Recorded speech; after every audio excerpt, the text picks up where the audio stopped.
నీవు చదివిన చదువు, చేయుచున్నది అన్నీ కూడా పరీక్షించబడుతూ ఉంటాయి. అలాగే మనము చేస్తున్న భక్తి కూడా పరీక్షించబడుతూ ఉన్నది. చేసే భక్తి ఎలా చేస్తుందో అగ్ని చేత పరీక్షించబడుతుంది. చేసే భక్తి గడ్డి లాంటిదా? అగ్నిలో కాలిపోతుందిగా, నిలవదుగా. చేసే భక్తి కొయ్యకాలు లాంటిదా? కర్ర వంటిదా? అగ్ని చేత పరీక్షించబడినప్పుడు ఆ కర్ర కాలిపోయిదిగా, నిలవలేదుగా అగ్నిలో. వెలగల రాయ, వెండి బంగారాలతోన నీ భక్తి ఎలా ఉంది? వెండి బంగారములు వెలగల రాళ్లతో గనక అయితే అదిగో అగ్ని చేత పరీక్షించబడినప్పుడు అవి నిలచి ఉంటాయి కదా, నిలచి ఉంటాయి.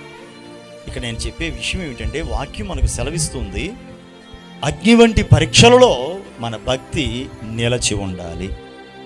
మన భక్తి విశ్వాసాలు నిలచి ఉండే భక్తి విశ్వాసాలై ఉండాలి.